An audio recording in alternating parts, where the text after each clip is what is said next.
Fala galera, tudo bem? Bem-vindos aí a mais um Podbuilder, o podcast mais divertido e informativo que você vai encontrar do mundo fitness na internet. Eu tô aqui hoje recebendo novamente o Dr. René. Bem-vindo, Dr. René. Valeu. O Doug, Fala, galera, nosso atleta, preparador físico. De novo. De novo. Presenças exclusivas. E exclusiva mesmo é a presença que a gente tem aqui hoje, o atleta Eli.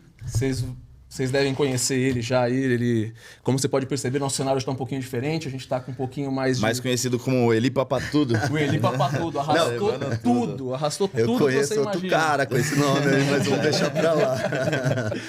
Mas, como vocês podem perceber aí, isso daqui é só uma amostra aí dos troféus que ele já ganhou. Ele tem aí uma carreira, uma experiência de vida muito bacana. Cara, só do ano passado pra cá foram mais de 30 troféus. É isso, Eli? Mas foram o ano passado 20 e poucos, 22. E já tô no meu 7º campeonato. Eu queria agradecer também o convite, né? São 26 anos de treino. Nossa. São 26 anos competindo, meu primeiro podcast. A rapaziada aí sempre me cobrando. Pô, Eli, você tem que contar um pouquinho da sua história. Você tem que estar num podcast, porque acho que cada um tem sua história, né? Eu tenho a minha. Certeza. Quem conhece a minha história e sabe que a minha história dentro do esporte... dá pra escrever um livro, pode ser o livro do Eli. O livro do Eli. Eu tive que passar por várias guerras, mas graças a Deus eu retornei aí, tô retornando. E aquele papo, né? Never give ano. up, nunca desistir. Exatamente, sempre persista. E vocês vão ver aí, a história dele realmente é muito bacana. E a gente vai aproveitar, a gente vai conversar com ele a respeito disso. E vai aproveitar para conversar, a gente continuar um pouco o papo que a gente estava no último episódio, a respeito de uso de hormônio. E o Dr. René vai aqui conseguir contribuir aí, fazer um resumo dos benefícios, malefícios, colaterais, tudo que tem envolvido aí no uso dos esteroides.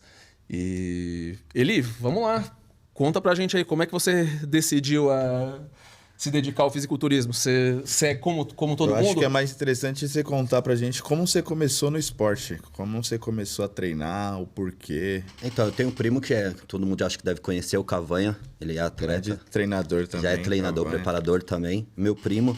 E foi por acaso também o esporte entrou na minha vida. Eu acho que todo sonho quando você é novo, né, é de ser um jogador de futebol. Eu não tinha a pretensão de me tornar um bodybuilder, de ser um atleta. E por acaso eu passei por uma situação ruim e meu primo falou, vamos lá pra academia. Né? Eu já conhecia já porque minha irmã é casada também, é casada até hoje. Meu cunhado treinava e eu tinha a fase de 6, 7 anos. E às vezes, como é aquela coisa de namorar escondido, né? Meu pai, antes do meu pai chegar do trampo, minha mãe falava, vai lá chamar sua irmã, que sua irmã tá lá na academia. Isso, cara, eu tinha 6 anos, então eu chegava na academia correndo, vai pra casa que o pai tá chegando. O pai tá chegando. E quando eu entrava na academia, me dava aquele impacto. Quando eu olhava assim, eu via os caras da antigamente, você via os caras na academia de conga, cara, um shortinho que era de 1 palmo, umas regatas que era cortada com tesoura. E eu olhava, eu falava, que lugar louco isso aqui, Deus me livre, meu. Eu entrava e saia correndo. Mãe tá te chamando. E passou-se anos e meu primo sempre falava pra mim, cara, vai na academia ou não. Meu negócio era jogar bola, empinar pipa. Não. Até que um dia ele me convenceu, vai lá só pra me ajudar. Isso eu já tava com 12, 13 anos. E entrei na academia pra ajudar ele, só ficava montando as anilhas. Tira, põe. Mesmo assim, eu tava ali... Já começou a boar. Já eu não queria estar ali. Porque eu falava, você é louco, um monte de cara fedido, mano. Eu não quero ficar nesse lugar, não. Sou homem. Não, aqui não é meu lugar. E aí as coisas foram passando, o tempo foi passando. E eu fui pegando gosto. E graças a Deus esse esporte entrou na minha vida. Porque eu tenho uma profissão, né? Eu acho que eu sou... Pode-se dizer que eu sou algum dos bodybuilders açougueiro. Olha aí. Eu sou açougueiro, graças a Deus. Essa profissão também ajudou a sustentar minha família, porque meu pai separou da minha mãe, eu tinha 6 anos. E aí, aquela coisa, ou estuda, ou passa fome. Sim. Então, assim, eu não tive muita opção de, tipo, vai pra escola. Eu ia pra escola pra comer merenda mesmo, porque em casa eu não tinha nada. E aí, eu via minha mãe é fumante. E minha mãe, quando ela ficava sem cigarro, cara, era triste de ver ela sem cigarro. Dependência, né? E aí, o que eu fazia? Ela falava, vai pra escola, eu não entrava na escola, ia no ferro velho, pegava um carrinho, que antigamente era feito de geladeira, né? Acho que... Lembro, vixe, já fiz. E aí eu pegava, colocava a mochila dentro do carrinho e saía catando papelão. E falava que estava na escola. E aí eu fazia de tudo. Eu andava por aí, catava os papelão, ia, vendia, dava o horário da escola, eu voltava sem ela saber de nada, só que eu já passava na padaria, no bar e comprava o cigarro sem ela saber. E chegava e dava pra ela. Eu não entendia nada, né? Porque minha mãe falava, como assim? De onde que tá vindo? De onde você tá vindo? Só que você não tá roubando, né, moleque? Eu, não, mãe. Calma, não tô fazendo isso e tal. E as coisas foram acontecendo. Eu continuei, graças a Deus, eu comecei a trabalhar como pacoteiro no mercado. E eu sou aquele cara que eu falo pros caras. Eu sou aquele cara, tipo, não consigo ficar parado. Ripa pra tudo. Eu vejo a coisa, eu quero fazer. Tipo, você falar pra mim, eu quero trocar esse lustre. Eu vou, mesmo que eu não saiba, eu vou tentar mexer. Então, eu fui aquele cara curioso, né? Eu fui tendo curiosidade pelas coisas. E aí eu entrei no mercado, comecei a trabalhar como pacoteiro. Aí fui trabalhar de repositor fui trabalhar na padaria. Da padaria eu falei, eu vou pro açougue. E aí no açougue o cara me dava faca, eu ficava limpando o osso. E aí foi indo, graças a Deus. Me tornei um açougueiro. Comecei a gerenciar o açougue. Pegar os frangos. Foi aí que você começou a trabalhar com frango. Isso, também. E aí o engraçado é que, tipo assim, como eu comecei a treinar, eu entrava às 7 horas da manhã no açougue e saía às 8 da noite. Então, assim, eu tinha 2 horas de almoço e eu falava, eu preciso treinar, como é que eu fazia? Quando eu chegava na academia, faltava 1 hora para fechar. Porque até eu sair do mercado, até chegar na academia, faltava 1 hora para fechar a academia. E quando eu chegava na academia, os caras já sabiam que era eu. Por quê? O sangue da carne, ele entra no poro. E como eu ia correndo, quando eu entrava na academia... Já tava cheiro de carne crua. É igual peixeiro. Peixeiro, ele fala, ele se acostuma com o cheiro, mas quando eu... Você fala, é uma coisa que o cara... Você não sente, mas os que estão perto... É uma coisa que ele trabalha na pastelaria. Você fala assim, esse cara... Cheiro de óleo, esse cara pasteleiro. Então, assim, quando eu chegava, os caras, o açougueiro chegou. Empesteava a academia. E eu tinha 1 hora para treinar. Então, era muito pauleira. E graças a Deus, esses esportes foram indo. Meu primeiro campeonato foi em 99. Eu fiz 5 semanas de dieta. E aí eu consegui subir pela IFBB. Na época era Ferpan. Ferpan na faculdade, Isso. Foi na praia ainda, acho que meu primeiro campeonato. E subiu bem? Conseguiu posar no primeiro? Assim, graças a Deus, meu vulgo, quando eu entrei na academia, era grilo. Por que grilo? Porque eu sempre tive as pernas, as coxas muito desenvolvidas, porque eu jogava muita bola. Então, os caras me chamavam de grilo. Então, eu acho que assim, hoje, dentro do esporte, dentro do bodybuilder, se você já tem um quadríceps, né? Uma perna um pouquinho melhor, você tá um pouco na frente. Ah, sim. Então, assim, isso realmente é difícil de você ver, assim, o pessoal que da área se dedicar à parte de perna mesmo, né? Normalmente... E meu ponto forte, quem me conhece sabe que o meu ponto forte, sempre quando eu comecei a treinar, é treinar perna. Eu sempre foquei nisso. Não, é um absurdo. Né? Ontem eu tava vendo um vídeo do Coleman, ele tava fazendo leg press inclinado com 1 tonelada. Isso. E ele se arrepende até hoje, né? Que acho que foi 3 repetições, né? Foi 2 repetições. 2, né? Ele se arrepende. Fazer mais. Independente minha cabeça ele falava pra fazer, mas eu fiquei com medo e fiz. Misericórdia, 1 tonelada. Ele sabia que dava pra fazer mais, né? Ele se arrependeu porque ele sabia que lá na frente, né? Poderia ter... Ah, sim. Mas ele se arrepende de não ter feito mais repetições. Então, no meu caso, foi isso. Eu tentei focar, treinar bastante perna. Quando eu conheci o Júlio, por acaso também eu conheci ele, né? Porque eu sabia que a galera não sabe ainda, mas ele é atleta do Júlio. Aí também tem uma história legal aí sobre o Júlio, da iniciado com ele. Foi aí nessa fase que eu conheci o Eli também. Grande abraço, Júlio Balestrin. Meu coach. Eu chamo ele de pai, né? Então, assim, eu não tive a presença do meu pai ali, porque minha mãe separou, eu tinha 7 anos. Eu não tive esse amor de pai. E o Júlio foi o cara que entrou na minha vida e falou, mano, eu vou te lapidar. Você tem potencial. Você é um cara que você só precisa ser lapidado. E o Júlio até hoje na minha vida, cara, são 13 anos. Eu chamo ele de pai porque o que ele fez e o que ele faz por mim, meu pai não fez. Não, e o Júlio é uma pessoa diferenciada mesmo. Eu tenho que agradecer a Deus, porque quem conhece o Júlio, eu acho que a maioria dos atletas que passaram na mão dele, aí eu acho que os atletas top, a maioria tudo passou na mão do Júlio. Sim. Ah, o Júlio é um monstro. E eu só agradeço a Deus de ter colocado esse cara na minha vida, porque eu tive momentos muito ruins na minha vida, né? De provações. Cara, o Doug sabe, eu não sei se a gente vai entrar nesse assunto, eu não tenho nenhum problema depois de falar também. Sim, vamos falar. Se entrar nesse assunto também, eu não tenho nenhum problema. Mas foi um cara que, tipo assim, eu sempre fui um cara rodeado de colega. Amigo mesmo? Amigos mesmo. Eu só pude ter a certeza que eu tinha amigos quando aconteceu o que aconteceu comigo. Porque aqueles colegas que a gente falava que eram amigos sumiram, desapareceram. E aí só ficaram os amigos de verdade. Gente, para fazer festa, se arranja basta fácil. Você estar num momento tranquilo da sua vida, onde você está, né? Eu tava numa fase crescente dentro do esporte. Eu vinha crescendo aos poucos, né? Já tinha subido no Campeonato Paulista, tinha sido campeão, e eu tinha me classificado para o brasileiro. E aí do brasileiro as coisas foram acontecendo.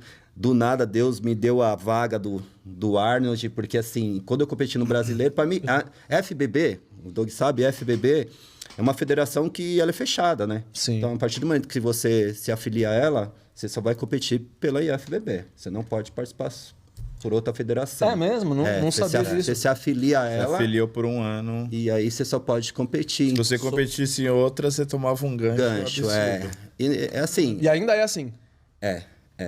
Não pode. Eles não deixam você participar por outro evento. Então, SPFF não podia. Não... Então, esses troféus aí, se eu continuasse na IFBB, eu não ia ter. Entendi. Porque, assim, eu sou um atleta de palco. Eu gosto de competir. Se tiver campeonato e eu estiver pronto toda semana eu tô subindo. Os caras falam que eu sou louco, que eu sou doido. Todo mundo fala pra mim, Eli, como você aguenta? Eu falo, cara, eu sou atleta de palco, eu quero subir. Eu tenho essa negócio dentro de mim que me motiva todos os dias. Tanto para treinar como para competir. Então, graças a Deus, assim... Claro, para mim foi muito bom dentro da IFBB, porque a IFBB é um dos eventos, para mim, tirando o Arnold, ou tirando as outras federações, dos campeonatos mais difíceis são da IFBB, né? Ah, sim. Até agora, aqui a Moscow Contest também, mas para mim é um dos campeonatos mais difíceis, porque você não pega 2, 3 atletas no palco. Ah, não. A gente comentou disso nos episódios anteriores. Antigamente você ia para campeonato, você pegava estreantes, vai. Exato. Você pegava estreantes da IFBB, aí quem tava chegando falava assim, é fácil. Os campeonatos mais difíceis eram o estreante da FBB. O estreante que eu subi foi o que o Brandão subiu e levou. Tipo, então, uma condição já absurda, né? E o Brandão tá monstro. Eu vi o Brandão ontem. Ele me avaliou. Obrigado, Brandão. É meu amigo aí, eu já conheci ele. Abraço, Brandão. O convite tá feito. Se quiser vir pra cá, esses dias mesmo conversar contigo. Esses dias mesmo eu entrei lá pra treinar no CT e eu entrei no banheiro, ele entrou atrás de mim. Ô, Elite, tem como você fazer um vídeo aqui pra mim? Eu falei, claro que tem.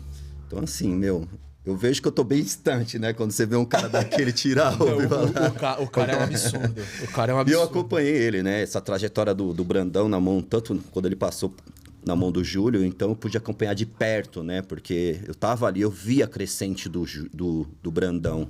E eu mesmo via que ele tinha potencial, né? Porque... Sim. Ele é um cara muito focado. E força de vontade, isso que eu ia falar. Porque assim, não adianta. Às vezes o cara tem potencial, mas não trabalha aquilo. Ele acha que, tipo assim, eu tenho a genética. Beleza, mas se você não tem a genética e você não trabalha duro todos os dias, o que adianta? Esse esporte é um esporte que você tem que estar evoluindo, é a frase né, do mano? Phil Heath, né? O Phil Heath, the gift, né? O presente, então, por causa da genética dele.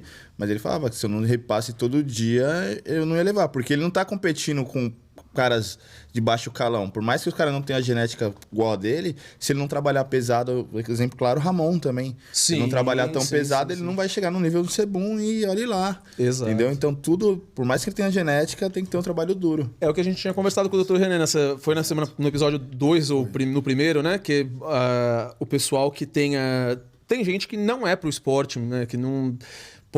não é pro esporte, né? Modo de dizer, todo mundo pode não é pra chegar no nível profissional, né? Mas, assim, tem gente que não tem capacidade, não tem potencial genético para chegar num determinado nível. Então, assim, pode fazer uso de esteroide, Sim. Pode fazer uso... que não vai conseguir desenvolver. Agora, quem tem potencial genético para competir, precisa da mesma maneira se dedicar, porque não é uma forma milagrosa. Não é, não, vou tomar um esteroide aqui e pronto, bolei, tô... É que eu falo pros caras, não tem milagre, né? Não é diferente de você entrar numa cápsula, nem igual o Capitão América e... Bom seria se fosse, né? Bom seria se fosse. Eu demorei 20 e poucos anos para me achar o protocolo correto para mim. Para me achar o que eu podia usar de hormônio que pouco, numa quantidade menor, e que me desse resultado. Então, hoje, menos para mim é mais. Sim, sem dúvida. Lá atrás, eu já fiz muita loucura, né? Loucura em si de querer, tipo assim, de usar umas dosagens maiores. Hoje, não mais. Quando eu falo meu protocolo, os caras se assustam. Vamos lá. Não, fala pra nós. Mentira. Os caras falam a maior loucura, o que você já usou, assim, quantas gramas?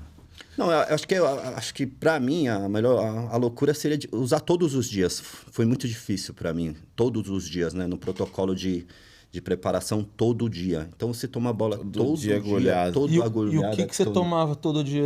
Então assim, além do texto, né? Claro. Não tato. Vamos lá, o GH eu comecei a usar depois que Deus colocou a mãozinha e falou, mano, vou ajudar. Que eu costumo falar que eu sou o garimpeiro, eu sou bodybuilder garimpeiro. Mas assim, o que eu usei mais é o que eu não podia usar, que me fazia bem, dura. Por quê? Eu tive um problema com ginecomastia. Sim, sim. Então, assim, a bola que me deixava mais denso era dura. E eu não podia usar. Aí, você tem que tomar os protetores. Os protetores, querendo ou não, bloqueia. E aí, eu tive que achar outros caminhos. E a gente foi achando outros caminhos. E, assim, eu fui desclassificado de 3 campeonatos por causa da geneca. Porque aí a FBB chegou uma hora que ela falou, não, chega. Se não tirar... Eu tinha um físico competitivo, mas... Por conta da geneca, quando eu secava, aquela coisa explodia, né? A minha não era tão exagerada, mas a estética em si é muito feia no palco, quando você sobe. Isso acontece muito, doutor Renê, lá no consultório? Sim, é muito comum. Né? E também não depende necessariamente da dose, é predisposição individual. Tem pessoas que, mesmo com dose baixa, já começam. Então, assim, as pessoas falam, dura, dá. Eu tive amigos que teve Quistano. Sim, Deca também às dá, vezes né? nem até com o próprio maca, né? Às vezes a pessoa naturalmente, tipo, época de puberdade, o cara tá ficando mais velho, né? Tipo, os hormônios estouram naturalmente, eles natural, sem hormônio nenhum, assim, por fora, o cara já começa a desenvolver. Então é normal de acontecer também, a gente vê isso bem comumente, assim. E tem alguma droga que aumente, potencialize aí esse risco de desenvolvimento? Vai potencializar qualquer esteroide, né? Vai potencializar. Qualquer esteroide, bloquear... Essa eu acho que seria a pergunta, né? Algo para bloquear. Sim, a gente tem medicações que bloqueiam seletivamente, né, a região específica ali da glândula, né, que aí a gente tem aí o tamoxifeno, que tem esse tipo de efeito. A gente tem uma que é menos seletiva, que bloqueia daí todos os receptores estrogênicos em geral no corpo, né, dependendo da dose também, claro, que é o clomifeno, que é muito conhecido também, o Clomid, né? Sim, Clomid. E temos também bloqueadores centrais, né, como é o anastrozol, por exemplo, que aí impede a produção, a conversão em estrogênio. Porque do ponto de vista de mecanismo, né, o que acontece? A testosterona, quando a gente aumenta ela, seja de forma natural ou através de medicação, ela tem um processo de conversão. A testosterona ela vira estradiol. Então essa conversão hormonal é que é o risco. E aí isso depende de uma enzima que nós produzimos naturalmente. Então cada pessoa tem uma quantidade de enzima que expressa ali de forma genética. Se a pessoa tem bastante dessa enzima, então a conversão é muito exagerada. E esse excesso de conversão vai chegar num ponto do acúmulo de estradiol que ele começa a justamente acumular naquela região específica, né, e começa a potencializar a ginecomastia. Um dos fatores que potencializa também, do ponto de vista físico, é a própria questão da célula de gordura. Uma pessoa com sobrepeso ou obesidade tem muito mais ali da enzima da 5-alfa-redutase, que é a enzima ali que trabalha com essa parte de conversão, porque ela é produzida dentro do adipócito, então potencializa mais ainda a ginecomastia. Então, às vezes, uma das maneiras de reduzir essa chance é justamente diminuir o percentual de gordura. Poxa vida. Regula a comida aí, galera. Abre o olho. Mas o tamoxifeno, a pergunta, essa dúvida as pessoas às vezes perguntam pra gente, mas o tamoxifeno chega uma hora que ele cria uma parede ou não? O corpo tá puxando a testosterona? O que acontece, né? Ele realmente vai chegar num ponto que, dependendo da quantidade de estradiol que se tem, ele não consegue segurar. Aí começa a apresentar ginecomastia mesmo com tamoxifeno. Né? Então, muitas vezes a gente acaba abrindo mão também de um inibidor central, pelo menos em doses baixas, tipo o anastrozol, para segurar um pouco melhor. Então, tem aqueles casos refratários, né? Que a gente vê, mesmo com tamoxifeno, o cara continua predisposto e sensibilidade, percebe que tá aumentando. Aí entra com o anastrozol, que ele consegue aquela inibição e baixa. Porque a ideia nunca é zerar. O estradiol zerado também faz mal. Também faz mal. Tem que estar abaixo ali de uma quantidade, né, específica para a gente conseguir ter aquela estabilização do quadro, né? Então, realmente, às vezes tem aquela parede que tranca mesmo. A pergunta sempre os caras falam, mas eu não vou tomar porque Não adianta, ele vai criar uma parede, o meu corpo não vai continuar bolando, né? Vai continuar tomando, mas não vai querer tomar porque ele fecha os receptores. O corpo não consegue. E porque hormonização normalmente é um caminho sem volta, né? A pessoa que começa a hormonizar. É igual um vampiro, né? É igual vampiro. Tomou o primeiro sangue, já era. Sentiu o gostinho do sangue, amigão? Esquece, rapaz. Já são 26 anos aí que eu tô nessa. Virou vampiro, já era, amigão. Bebeu o sangue. Acabou. É isso mesmo. E ele aproveita. Até tem gente que tira a glândula, né? Sim, só que ela pode voltar, né? Aí que entra a questão, ela pode gerar novamente. Tem pessoas que já operaram pra ginecomastia 3, 4 vezes. Eu tenho amigos que já operaram 2, 3. Graças a Deus, a minha, a gente tirou tudo, né? Zerou de primeira, A gente conseguimos... Mas assim, eu passei também, porque eu fui acho que nos 4 médicos diferentes. E a visão do médico em si não é a mesma visão do bodybuilder. Porque quando você entra na sala, você já cria um impacto. Você entrou, o médico olha e fala, meu Deus. Lá vem. E assim, sentou, ele já fala. Tá tomando hormônio, né? O que você tem? Mas isso daí também, ó, em defesa aí dos médicos. Primeiro que não são todos, acredito, né? Não são todos os médicos, né? Mas a maioria realmente ainda tem um grande tipo de preconceito com isso. E também tem gente que chega lá, enorme, exame de sangue, testosterona 7.000. E fala, o que você tá tomando? Nada. Então, natural. O engraçado é que os médicos que eu fui, todos veio com a mesma visão de tipo falar assim, não, é normal. Aí ele pegava o computador, colocava e falava, tá vendo isso? Aí pensavam colocar uma pessoa obesa com a teta gigante. Aí eu falei, não, doutor. O problema não é esse aí, né? Eu faço uso de hormônio, então eu preciso tirar isso aqui, porque esteticamente, dentro do meu esporte, não pode ter anomalia criada por mim. Eu preciso tirar, mas a sua não tá assim tão... É porque eu tô em off, então eu tô cheio. Mas quando eu fico na dieta, quando eu entro em cut, o negócio solta, fica parecendo, como diz meu amigo, ele sabe, teta de cadela. Não tem mais, né? Aí, tipo... Então eu tive que ir nos 4 médicos diferentes até achar um médico que ele falou, não, eu opero. Na época que eu operei era barato, né? Acho que foi 1,5 que eu paguei em cada peito. Hoje o negócio é absurdo, né? Então, assim, hoje é uma cirurgia plástica, como se fosse de uma prótese, que é caro. Quando eu fiquei sabendo agora, eu falei, meu, sério? Ainda bem que eu já tirei. Ainda bem que, graças a Deus. E não nasceu de novo. Não desenvolveu de novo. Eu consigo ter... Depois que o Júlio entrou na minha vida, a gente criamos um protocolo. Então, assim, graças a Deus, a gente vai de acordo com o que eu preciso, não além daquilo. Por isso que eu falo que o meu protocolo hoje ele é muito baixo perto do que eu fazia para competir. E me diz uma coisa ali, você... Nesse seu protocolo, ele é contínuo, ele é bulk cutting, o blast and cruise. Isso, aliás, eu queria que se o doutor pudesse esclarecer. Existe alguma diferença de blast and cruise e bulking e cutting? É que o bulking cut a gente está falando mais do ponto de vista de alimentação, né? Então, entendi. E até um termo que muitos já não gostam mais tanto de usar. Mas igual, né? A ideia do bulking é aquela questão, tipo, você vai comer pensando e focando em volume. Aí muda os hormônios pensando nisso, a alimentação pensando nisso, volume de treino pensando nisso. Quando a gente tem o cutting, é a fase da definição. Então, secar, né? Aumenta a ingesta de água, diminui carboidrato, e toda aquela preparação ali junto focado nisso. O Blast Cruise, na verdade, é para pessoas que fazem uso contínuo de hormônio, né? Que não querem ficar ali tendo depressão de eixo, oscilação, perda de ganho. Só que a testosterona em níveis muito altos por muito tempo, ela começa a dar muito colateral. Então, o que eles fazem? Ficam uma fase, que seria o Blast, né? Com níveis mais altos, associação de várias medicações e tal, para poder ter aquele resultado buscado. Isso pode ser tanto num bulk quanto num cut, depende da situação. Sim. E o cruise é aquela fase que a gente mantém os níveis ali próximo do que a gente chama de fisiológico, né? Para que a gente tenha ali um funcionamento metabólico normal, dê aquele descanso pro organismo, porque você consiga, né, corrigir ali as alterações que começam a acontecer e prepara para a próxima etapa de novo. O cruise, na verdade, seria, a grosso modo, uma maneira de...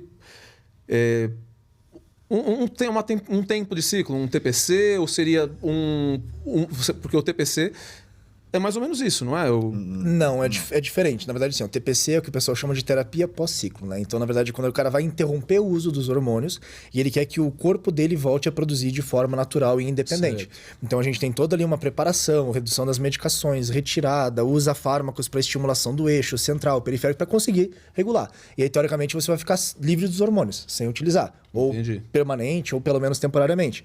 Qual é o problema disso? Quando a gente entra numa TPC e a gente para com o nível hormonal, o nosso corpo ele vai ficar um tempo ali em hiato, um tempo que ele não produz. Sim. Nesse tempo você perde muito ganho. Você perde performance, você perde força, você perde musculatura, você acumula percentual de gordura. Então, para quem está no esporte, por exemplo, isso é muito complicado, porque acaba te tirando ali parte do que você está fazendo ali de esforço. Então, o que o pessoal prefere muitas vezes fazer? Não, beleza, em vez de entrar em TPC, a gente faz como se fosse uma TRT, uma reposição de testosterona. Tira o excesso das medicações que não foram necessárias, deixa o mínimo só suficiente dentro de um nível ali que seria fisiológico ou bem próximo do fisiológico. Para não ter essa queda, essa queda brusca, essa zerada da testosterona, porque ele consiga pelo menos parte nem seja do ritmo, né, da questão ali de bem-estar, rotina e tudo mais, ele consiga manter pelo menos em dia. Entendi. Parte do físico se perde. A gente sabe que o físico hormonal, o físico que é hormonizado, ele depende do nível de hormônio.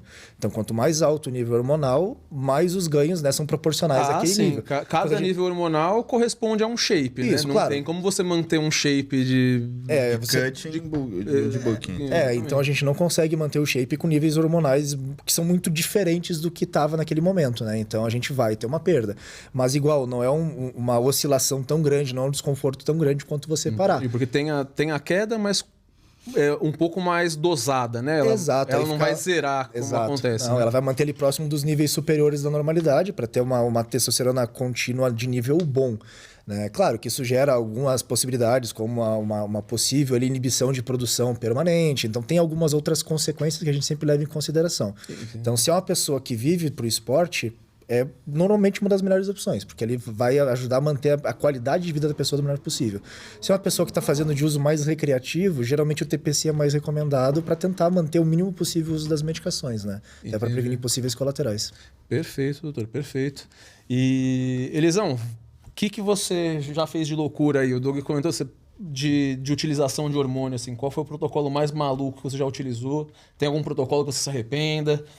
Não, me arrepender não, mas eu já fiz um protocolo doido de tomar bola de segunda a sábado direto, sem parar. Tipo, trembo, masteron. Queria matar todo mundo. Sim, eu já fui muito estressado. Já fui... Dizem que a trembo atua, né? Eu tive medo, mas assim, eu tive... Ele ia na loja, ele nem trocava ideia. Chegava lá e só, vou pegar aqui, ó, cinta 6 aqui, ó. Tem que levar. Eu tenho muito medo da trembo. Porque a trembo, ela bate em mim, e eu sei que ela bate em mim de um jeito que me deixa um pouco fora do normal. Eu já sou um pouco nervoso, mas eu tenho muito medo da trembo. Eu acho que o protocolo, quando eu vou em competição, quando eu estou em fase de competição, quem sabe mais, olha lá a cara dela.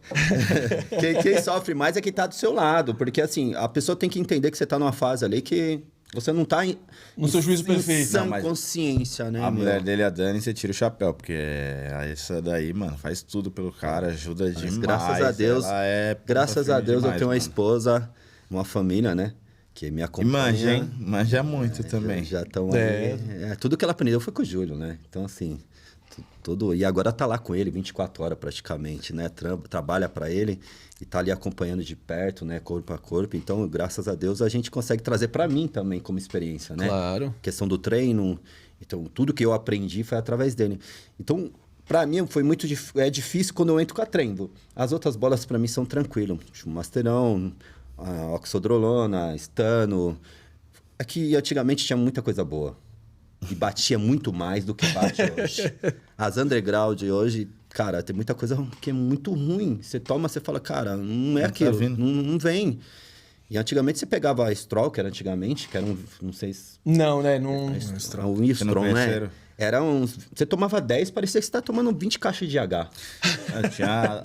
Tinha uma trembo da USP, que era de 25 miligramas, se não me engano. E era 30 ml. Você tomava aqui, mano, você é louco, batia absurdamente. Você dava 15 dias, você falava, tem 15 dias pra bater. Não. Primeira semana, você já fala, meu, tá aí, o negócio tá vindo. Tá vindo. Você falava, porra, mano, é 100 quilos no supino dando risada. Eu falei, meu, era surreal. Só que doía. Doía muito. Doía muito, porque você via que o negócio... Essa coisa de quando você toma trembo, sai na garganta, que você falava, você sabia se era boa ou ruim. Aí veio as outras estanos, né?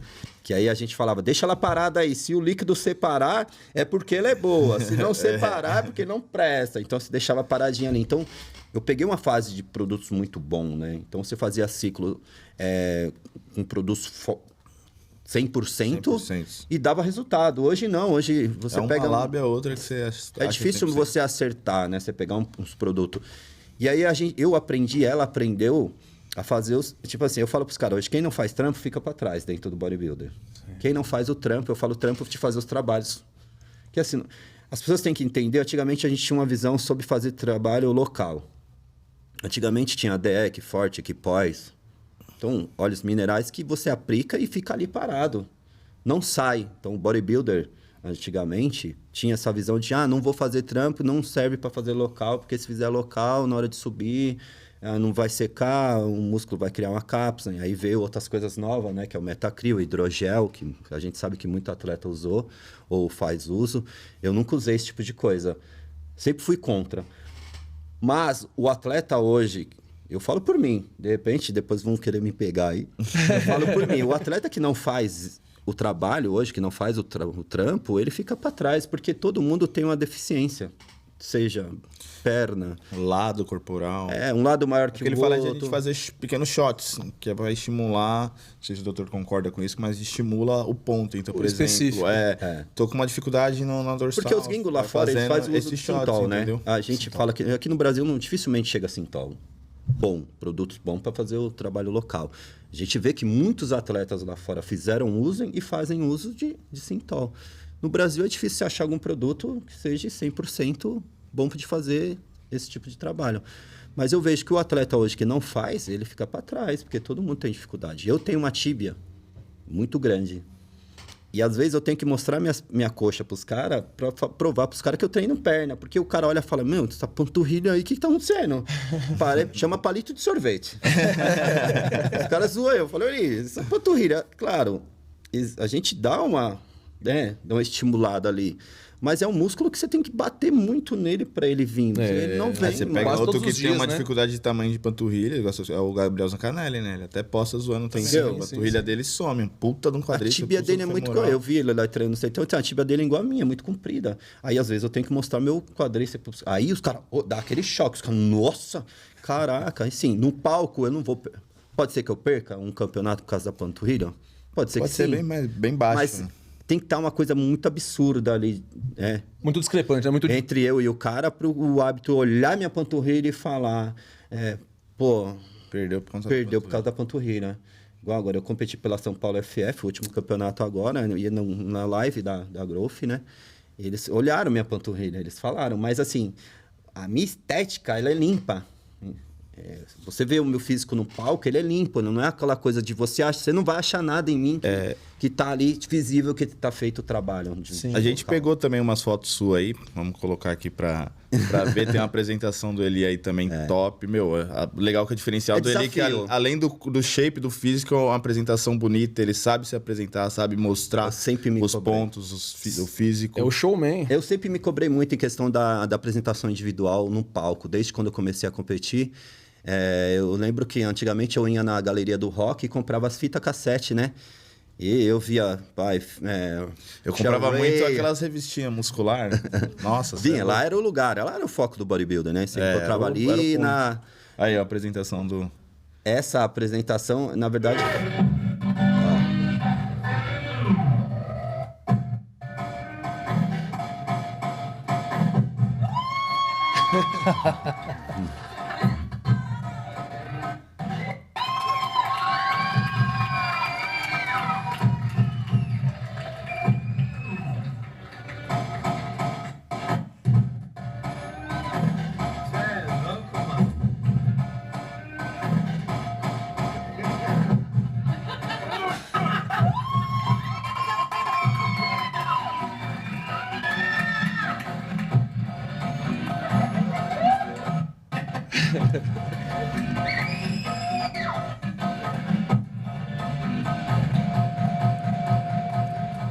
Vocês veem que o Eli, além de dar uma apresentação, uma musculatura bem, ele sobe com uma qualidade absurda, né? Sim. Eu me cobro muito. Eu acho que assim, o bodybuilder ele tem que ser completo no palco. Não é a questão de você botar o shape e chegar lá.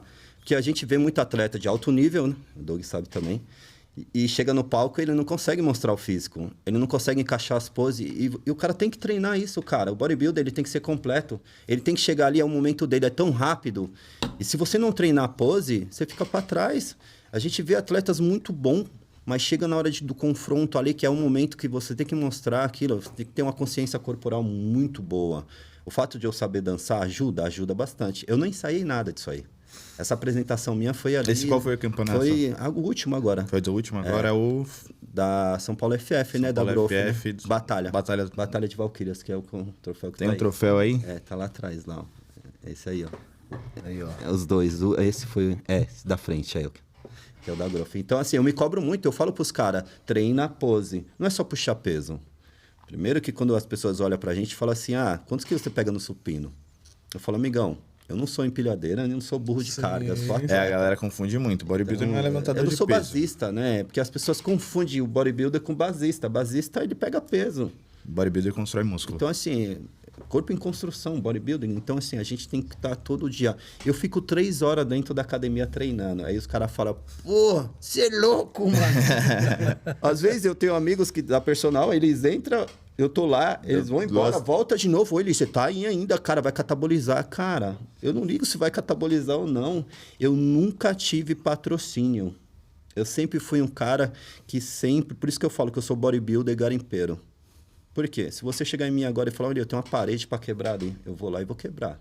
Olha, tem um caminhão de areia. E outra, eu levo junto ali. A minha esposa tá sempre do meu. Não tem vergonha nenhuma de falar para ela pegar uma carriola ali, vamos ali, vamos. Ela vai comigo. Então, como eu nunca tive patrocínio, eu sempre sou um cara que estou disposto ali. Eu tenho que trabalhar duro. Todos os dias, para mim, a minha vida, eu acordo de manhã e falo, Senhor, abençoe meu dia e que meu dia seja um dia produtivo.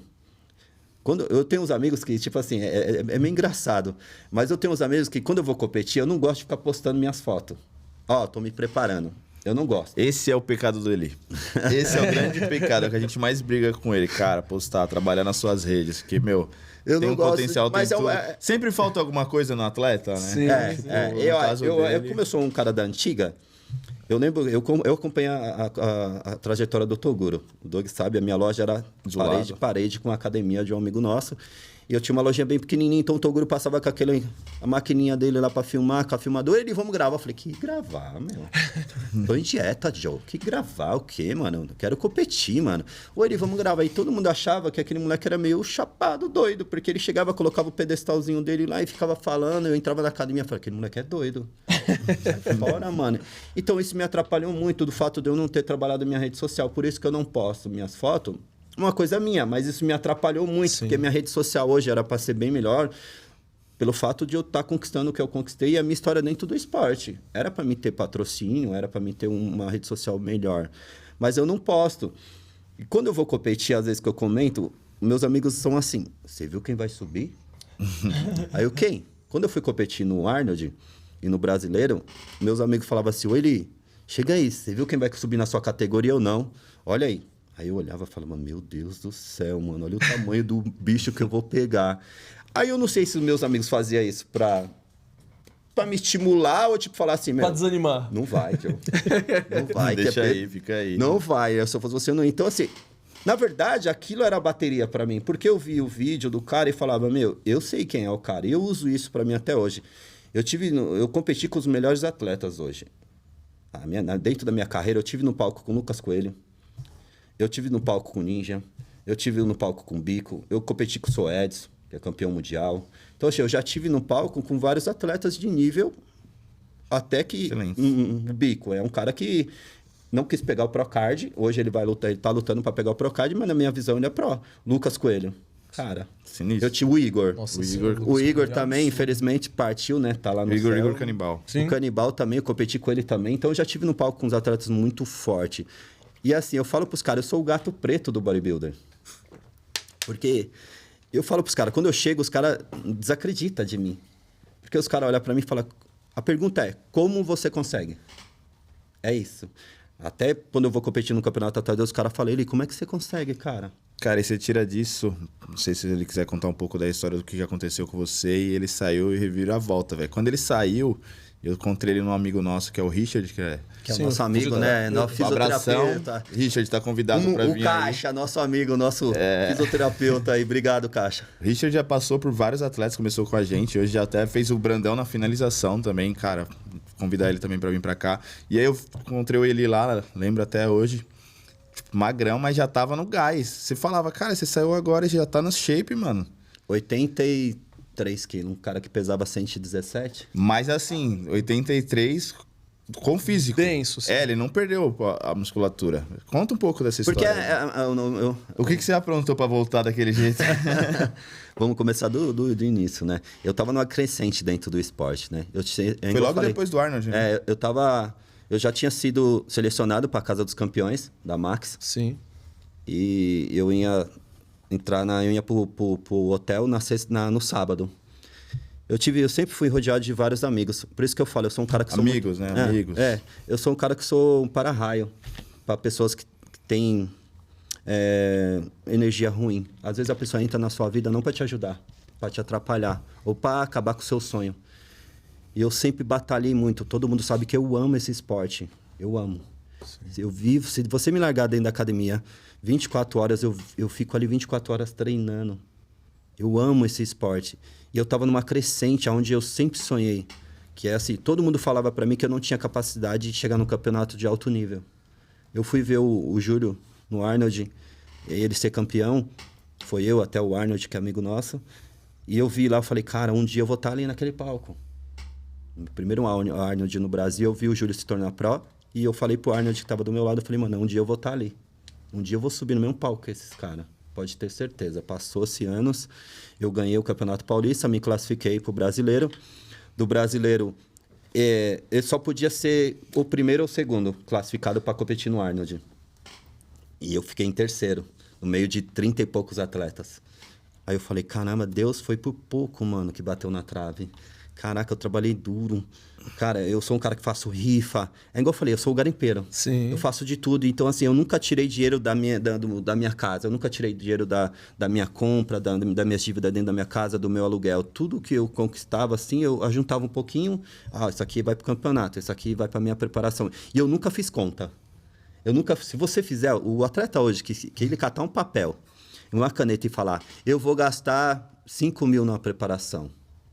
Amigão, é o dobro.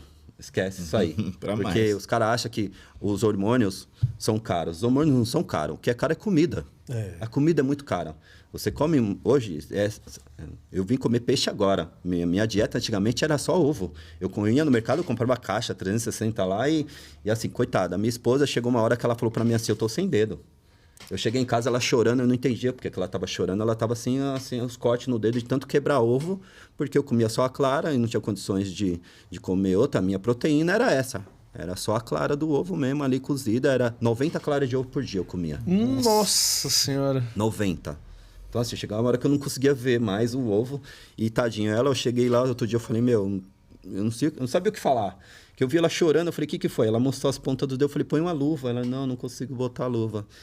E aí, eu tô na loja, lá tinha competido no Brasileiro, eu tô na loja, de repente o Arnold, que é amigo nosso, vai e me liga. Olhei, deixa eu falar pra você, mano, você olhou na classificação da IFBB? Eu falei, não, os caras te deu a vaga. Falei, como assim me deu a vaga? Entra lá, eu entrei lá, tava lá a vaga pro Arnold. Eu falei, nossa, Deus do céu, chamei o Júlio, falei, Júlio, ganhei a vaga. Ele, como assim? Não, ganhei a vaga, olha aí. Mandei pra ele, e aí? Eu falei, vambora. Ele, vamos pra cima, amigão. Faz o que tiver que fazer aí. E aí eu tenho muitos amigos que me ajudam dentro do esporte. Eu não falo que é patrocínio, mas eles me ajudam. De que forma? Às vezes eu treino com os caras me dão uma merrequinha, o outro vem me dá um pouquinho, o outro, Elito, eu vou te dar o ovo, Eli, eu vou te dar isso aqui. Eu sempre agradeço todos os meus amigos que me ajudam até hoje, os caras que sabem o tanto que eu amo esse esporte. Acreditam no seu potencial e sabem. E acreditaram. E aí eu fui pro Arnold. Só que é a mesma coisa, aquela loucura. No meio de 32 atletas, eu consegui ficar em sexto no meu primeiro campeonato mundial. Que é um campeonato do Arnold. Eu acho que poucos atletas, se você for ver, poucos atletas competiram no Arnold, né? E eu tive a satisfação, Deus colocou a mão de eu ter um troféu e o certificado, que eles dão um certificado também do Arnold de ter ficado entre os 6. E aí as coisas... Eu tava numa crescente muito grande e o Júlio falou, cara, eu acho que você vai ser selecionado, né? Pra você ir pra Casa dos Campeões. Eu tinha um amigo, né? Colega, né? Eu sei o que é errado, o que é certo, o que é errado, né? Eu vou entrar no assunto aqui porque isso deixa um alerta aí pra rapaziada, pra molecada nova aí. Cara, toma muito cuidado com as amizades, que às vezes dá tapinha nas... Esse tamo junto, ele vai até onde? Porque o que mais você vê é o cara dar tapa nas suas costas e falar, tamo junto. Mas esse tamo junto, nem sempre esse tamo junto vai até o final com você. E eu fui ajudar um amigo, sabia que o que ele tinha era errado. Eu fui ajudar ele. E a partir do momento... Droga, viu, pessoal? Eu fui ajudar ele e a partir do momento que comecei a conversar com ele, a denúncia foi feita e os policiais ficaram me esperando na porta da minha loja. Putz. Desde o momento que eu comecei a conversar com ele. Quando eu cheguei na loja, eu nunca coloquei a mão em nada. E nesse dia, eu acabei pegando e colocando a mão e quando eu cheguei na minha loja, os caras já sabiam de tudo. Putz. E aí foram 6 anos preso. Foram 6 anos que eu perdi, que eu estava numa crescente dentro do meu esporte. Eu posso falar que eu passei o... Se existe um inferno, por isso que eu falo para os caras às vezes, o cara fala, minha vida tá um inferno. Eu falo, amigão, você não sabe. Não fala isso. Você não sabe o que é inferno. Eu sei o que é o inferno. Eu passei lá. Se não é lá, é próximo de lá. Porque o que mais você vê lá dentro é maldade. É maldade, é o tempo todo o cara pensando maldade. Cara, o incrível é que quando ele saiu com a cabeça completamente diferente. Tipo, a gente trocando ideia nesse dia que eu vi ele, eu falei, e aí, mano, vai cobrar e tal? Ele, não, mano. Tem que ser, vai ser feito e só quero seguir minha vida e curtir meu esporte. É muito ruim você ficar com essa questão de querer fazer um mal, né? O mal dentro de você. Eu tive que passar por um processo de tirar isso do meu coração, porque eu queria o tempo todo a cobrança. Porque, eu fui ajudar você, cara, não era meu. Apanhei, sofri muito, fiquei 3 anos sem ver minha filha. E assim, foi muito duro pra mim ficar 6 anos fora do meu esporte. A minha esposa ia me visitar, eu falava pra ela, traz uma foto do Júlio. Traz uma foto do campeonato pra me ver. E assim, eu tinha um bolo de foto, eu andava com aquilo debaixo do braço, dentro do presídio, pra lá e pra cá. Às vezes tinha brinde, os caras rasgavam, eu falava, traz outro. E toda semana quando ela ia... Então, assim, eu fui parar em um lugar muito longe, Venceslau, fui parar em Valparaíso, 018 que a gente fala, né? É 15 horas de viagem. E eu colocava dentro da minha cabeça, eu falava, E assim, tem um filme que ele fala A Cabana. Esse filme, o cara não aceita o fato do filho dele da filha dele ser morta, né? E ser estuprada por um cara... E o corpo fica desaparecido. E ele perde a fé em Deus. Porque ele cobra a Deus. Por quê que Deus... E assim, eu estava numa fase tão boa da minha vida que eu falava, Deus, por quê? Eu não fiz mal para ninguém, cara. Eu fui ajudar. Eu estava numa crescente. Por que o Senhor deixou acontecer isso comigo? Isso lá dentro me cobrava muito. E eu falei, cara, eu preciso ir embora daqui. Eu preciso sair desse lugar. Eu preciso arrumar um meio de sair daqui. E eu falei, quero trabalhar. Como eu tenho a profissão de açougueiro, eu comecei a pedir pro funcionário, eu fazia os pipa, senhor, eu preciso trabalhar. Aí eu cheguei num lugar, num sistema, né, numa cadeia, em Lavinha, e eu aprendi a costurar a bola. Eu não sabia costurar a bola. Cara, machuca muito, as agulhas são desse tamanho, ela fura o dedo, eu fui aprendi a costurar a bola. Na cadeia tem chamado bate-chão. O que é bate-chão? O guarda, ele entra com uma barra de ferro, ele bate no chão para saber se os caras não estão cavando um buraco. E eu ficava sempre, eu falava, senhor, deixa eu trabalhar, deixa eu ir pra cozinha, eu sou açougueiro. E aí eu comecei a falar com os caras, que é os linhas de frente lá, né? E eu falei, me ajuda a ir pra cozinha. Até a hora que eu consegui ir pra cozinha. Foi aí onde eu consegui comer. Porque assim, as pessoas acham, tem uma visão de que dentro do sistema, os caras comem, assistem TV. Cara, é uma colher de arroz e 2 pedaços de carne, na vez é carne. Salsicha, eu não posso nem ver linguiça. Eu zoo com a minha esposa, quando a gente entra no mercado, eu vejo o corredor de calabresa, eu saio.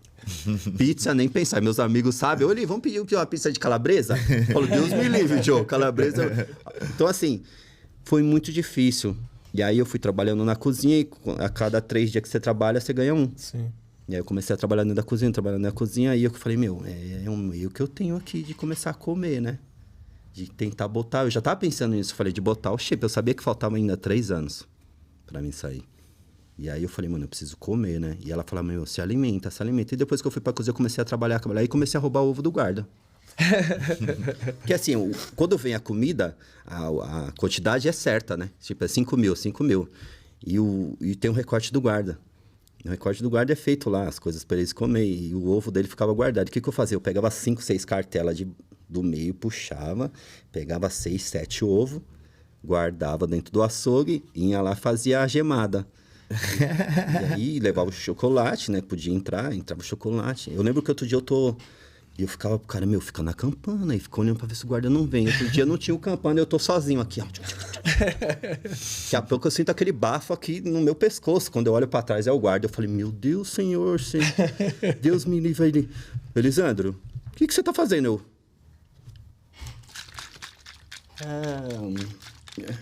Leite, senhor. Vou perguntar mais uma vez. O que você tá fazendo? Eu falei, leite, senhor. Ele falou, não, senhor, que eu tinha uns 4 ovos ali. E aí eu tô fazendo ali beleza.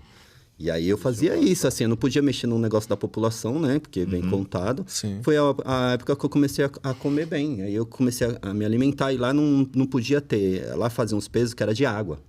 Garrafa PET, você enche de água. E aí cabo de vassoura, amarra com as tiras, que nós fazíamos as tiras que fazia tira. A gente pegava o lençol, rasgava, fazia umas tiras, trançava e amarrava as garrafas. Só que quando tem blitz, eles furam tudo, porque é de água. Sim. Eles vêm furando porque eles não querem ver preso treinando, né? E aí, quando eu mudei para outro sistema, né? Fiquei um tempo lá, eles me mandaram de bonde, aí fui para outro sistema, aí eu fui pro semi-aberto. Quando eu fui pro semi-aberto, lá é aberto, é grade. Lá tem peso de verdade. Aí... Mas peso, assim, as cabos grosso, é de areia. E aí, quando eu cheguei lá, né, careca, vamos mandar isso. Eu falei que eu ia falar de você, né, amigão? Então, eu tinha um amigo meu lá, que ele era tipo dono da academia. Então, ele tinha... Você vê que os caras tinham uma carretilha. Aí você fala, mas como uma carretilha dentro da cadeia? Os caras faziam de madeira, carretilha com puxador, com corda mesmo. Caralho. Quando eu cheguei, eu falei, caraca. Aí tinha os pesos que os caras calculavam mais ou menos de 100 quilos. Nossa. Montado já, eu fui olhando, eu cheguei, mano, eu preciso me envolver com esses caras aí. Aí o que eu fazia? Eu levava minhas fotos. Beleza, amigão, tudo bem? Eu sou atleta. Aí os caras olhavam e... Não, isso é você. É você aqui. Nunca que é você. Deve ser seu irmão, mas você não. Eu falei, não, sou eu, amigão, e tal, que eu sou atleta. Os caras, que atleta, meu? Aí eu falei, meu, posso treinar com vocês aí? Careca me convidou. Aí ele falou, não, pode treinar. Só que esse cara, ele era o cara que tomava conta da academia. E aí eu falei, meu, pra mim treinar eu preciso comer. Senão não adianta. Então o que eu vou fazer? Eu vou tentar ir pra cozinha de novo. E aí eu consegui ir pra cozinha de novo dentro do semi-aberto. E no semi-aberto lá é um pouco mais tranquilo. Tem a saidinha. E quando teve a minha primeira saidinha, foram 6 dias turbinando o carro, né? Então, quando eu saí, já falei pra minha esposa... Já prepara o meu kit, porque eu vou, ó... E aí, a primeira saidinha, eu consegui tomar algumas coisas. Foram 6 dias e treinando. Eu saí e falei, mano, eu quero treinar com o fulano, eu quero treinar com o ciclano. E aí os caras, não, ele pode treinar comigo. O ruim é que, assim, eu tive muito amigo que se afastaram de mim. Pelo fato do por que... preconceito. Pelo fato do que aconteceu comigo, se afastaram. Mas da hora legal, porque os amigos que sobraram não enchem as 2 palmas da mão, mas são pessoas que... Você pode contar. Ajudaram minha família, me ajudaram, né, me incentivaram. Entre eles, o Júlio, ele tinha tudo para falar para mim assim, não, eu não quero me envolver com um tipo de pessoas um tipo de cara, mas ele conhece a minha índole. Ele sabe do que eu fui ajudar alguém e essa pessoa, para acabar com a minha história dentro, não foi só. Acho que essa questão da inveja, eu acredito muito nisso, né, meu? A estética, o nosso físico, querendo ou não, para algumas pessoas... cria uma inveja. Sim, porque o que eu escuto hoje, tem, né? O que os caras falam pra mim, cara, você tá com sorte. Meu, como que o meu esporte... Não é bingo. Eu acho que é o esporte... sorte todo dia, 3 horas por dia na academia. Então eu falo pros caras, mas quando falo, eu olho assim e falo, valeu, obrigado. Eu não discuto porque eu falo, se o cara tá falando que eu tô com sorte, ele não é meu amigo, porque ele sabe da minha história. Sim. A inveja, ela só vem de quem tá do seu lado. Eu não vou invejar o Neymar. Eu não vou invejar... Sabe? Eu vou invejar quem tá do lado. Então, às vezes, se você tá andando um pouco na frente, o cara já, opa, peraí. Então, quando os caras falam isso pra mim, falam, pô, você tá com sorte, eu falo, amigão, só Deus sabe o que eu passei. Quem conhece a minha história jamais vai falar para mim, eu estou com sorte. No meu esporte não existe sorte, existe trabalho duro. Onde todo mundo disse para mim que as portas estariam fechadas, que eu não conseguiria resgatar mais a minha carreira dentro do meu esporte, eu provei o contrário. O Júlio disse para mim, Eli, vamos fazer um off? Quando eu saí com 83 quilos, 85 quilos. Quando os caras me viram, os caras falaram, Eli, só sobrou a cabeça. Porque é esquisito você ver um cara o tempo todo gigante, igual agora. O Júlio passou por essa situação dele, quase morreu. Quando eu vi ele, eu chorei na hora, porque assim, o impacto... É muito grande. De você ver... Você tá acostumado a ver o cara gigante, aí de repente você vê... E assim, ele não conseguia falar, né? Por causa da questão do que ele pegou e tal, da cirurgia. E veio a Covid. E no meu caso foi a mesma coisa. Quando os caras me viram, os caras falaram, cara, você tá usando pedra? É bem isso, mano. Porque assim, é igual quando você tá na dieta. Quando eu tô na dieta, às vezes eu deixo a barba um pouco maior, porque o cara olha e fala, você tá doente? Porque a pessoa que é de fora, ela não entende. Aí você fala, não, eu tô na dieta, tô consumindo um pouco, né? Vou competir agora essa semana e tal. E no meu esporte foi a mesma coisa. E graças a Deus, o Júlio, quando a minha saída, ele saiu do Rio de Janeiro e veio me ver. Olha aí. O cara saiu do Rio, que ele tava no compromisso, ele pegou o avião. O Júlio, assim, eu vou até abrir um parênteses aqui para parabenizar, assim, independentemente de tudo, né, assim, o motivo pelo qual aconteceu, o que né, aconteceu na sua vida, o Júlio, como você disse, ele, né, poderia muito bem fazer de conta que não conhecia, romper os laços e, né, tendo você participação ou não, você foi lá, você cumpriu o que tinha que cumprir, cumpriu a pena que tinha que cumprir, né, pagou, entre aspas, aí, a sua dívida com o sistema. E tá tudo certo, vida que segue. E o Júlio, ele é uma pessoa muito fora da curva mesmo. O Júlio Balestrin, a gente encontra ele por vezes no CT, já encontrei ele também lá no CT. O Júlio, ele é uma pessoa assim formidável. Todo mundo que vai conversar com ele com uma calma, com carinho. Tudo na tranquilidade. Tudo na tranquilidade. Tudo bem. Muito legal. Mas ele é assim, puta, pessoa extraordinária. Né? É que assim... Isso só reforça o caráter e a Por isso que ele tá onde ele personalidade. chegou hoje. Eu falo pro Júlio, eu acompanhei o Júlio, porque o Júlio teve uma fase da vida dele que eu tava ali. Porque são 13 anos. Eu vi essa trajetória do Júlio. O Júlio era um cara que gostava de ir pra uma rave e tal. Sim. Então assim... Hoje não, hoje eu vejo o Júlio, eu vi essa batalha dele para chegar onde ele chegou. E assim, eu tenho muita gratidão e respeito. As pessoas não sabem o que é isso. Gratidão, a palavra gratidão e respeito. Banalizou, né? Então assim, hoje eu tô com você. Eu tenho maior gratidão. Aí amanhã eu não tô mais. Porra, aquele cara não presta. Esse é o que mais a gente vê na rede social. Aí o cara joga na lama. Né, a amizade, e aí começa a jogar no balde a roupa suja. Você me ajudou, que eu te dei isso, eu te dei aquilo. Não, cara, eu acho que assim, aonde eu passei, primeiro você tem que ter humildade, você tem que ser homem, né? E palavra. Então, quando eu falo que o Júlio, pra mim, é como se fosse meu pai, é porque, a gratidão que eu tenho, o que ele fez, meu pai não fez por mim. Sim. Eu não tive o amor de pai, eu não tive essa questão. Quando meu pai morreu, parecia para mim que era um amigo que estava morrendo ali, um colega, não era meu pai. Eu não tive esse sentimento de pai. E o que ele faz por mim, eu nunca pedi nada pro Júlio, nunca de falar assim, ô Júlio, me dá dinheiro para competir? Não. O Júlio, quando eu falo que eu vou competir, ele pergunta para mim a primeira coisa, como é que tá o trabalho? Tá trabalhando bem? Tá dando uns personalzinho? Falei, tô trabalhando, os amigos estão ajudando, e a rifinha? Falei, tô fazendo. Ele, então, tá tranquilo, Dani? Aí ela pergunta pra minha esposa. Não tá faltando nada? Tá precisando de alguma coisa? Tá precisando... Assim, então, isso pra mim, eu ter um cara como ele do meu lado, me incentivando, um cara que... o cara, qual é o cara hoje que vai catar a chave da sua casa e vai dar na mão da sua esposa e falar, toma conta? O Júlio sendo quem ele é. Então, assim, hoje ele é meu amigo e eu tenho uma gratidão enorme pela confiança que ele tem por mim. Sim. E o que eu mais vejo isso, as pessoas têm que ter, cara, gratidão e respeito. Independente se amanhã você não é meu amigo, mas você tem que ter gratidão por alguém que estendeu a mão pra você e falou, vem. Exato. O que a gente vê hoje é o pessoal que vai, não, pô, obrigado.